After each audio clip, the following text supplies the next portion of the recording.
जिले में साइबर ठगी का ग्राफ दिन प्रतिदिन बढ़ते ही जा रहा है और साइबर ठगों के द्वारा जिले की भोली भाली जनता को कभी विदेश से आए गिफ्ट के नाम पर तो कभी बेटे को दुष्कर्म के मामले में बचाने के लिए तो कभी क्राइम ब्रांच से बोल रहा हूं कर या फिर सीबीआई अधिकारी बनकर फ़ोन पर धमकी दी जाती है और कहा जाता है कि यदि आप उन्हें पैसे नहीं देंगे तो वे इन विभिन्न केसों में आपको फंसा देंगे या फिर बदनाम कर देंगे, नहीं तो उन्हें जेल भेज देंगे, जिससे जिले की भोली भाली जनता साइबर ठगों का शिकार हो रही।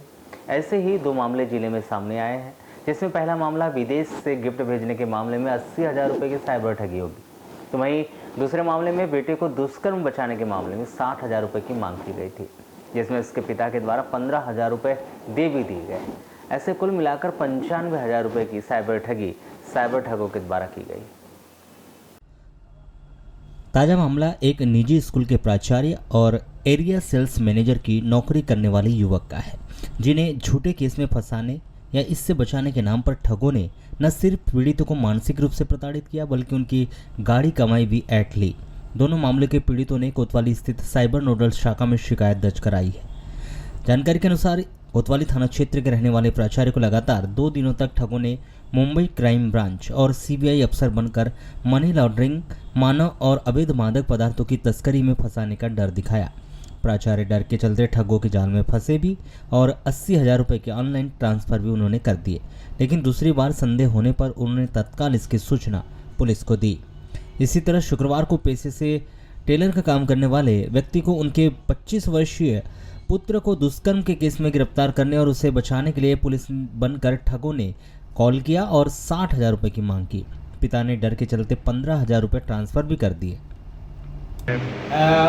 परसों कल सुबह की बात है, मैं अपने डेली रूटीन के काम पे मेरे ऑफिस पर से अपने घर से निकला हुआ था, तो मेरे पिताजी को एक फ्रॉडस्टर कॉल आता है जिसमें उनसे कहा जाता है कि आपका बेटा अपने कुछ दोस्तों के साथ 376 के केस में फंसा हुआ है और अगर आप इसे छुड़वाना चाहते हैं तो आप 60,000 रुपये हमारे पास जमा कीजिए तो हम इसे छोड़ेंगे। मेरे पापा उस समय मुझे कॉल करते हैं और इत्तेफाक से वो आदमी बोलता है कि क्यों अपने लड़के को कॉल कर रहे हो, उनका मोबाइल हमारे पास जमा है और आप उन्हें कॉल मत करो, बताओ कैसा करना है, आप पैसे जल्दी करवाओ। पैसे डालने के लिए काफ़ी प्रेशराइज किया जाता है। उसके बाद मेरे पापा जहाँ तहाँ से उन्हें पैसे ट्रांसफ़र करते हैं और बाद में उन्हें पता चलता है कि ये फ्रॉड है। मेरे कॉल करने पर परंतु और लोगों की समझाइश पे उन्हें ये आभास होता है कि ये कॉल फ्रॉड था और उनके साथ फ्रॉड हो चुका है। ठीक है, 60,000 की डिमांड थी, तो पिताजी ने आपके कितने रुपए ट्रांसफ़र किए थे?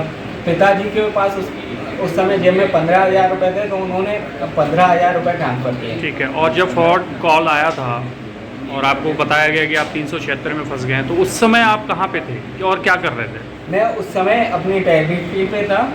मैं रिलायंस रिटेल पर वर्क करता हूँ, तो मैं रिटेल विजिट कर रहा था, अपने रिटेल में बात कर रहा था उस समय। और जब पिताजी ने मुझे कॉल लगाया था उस समय मैं ट्रैवल कर रहा था, तो कॉल नहीं लगा था। ठीक है, ठीक है।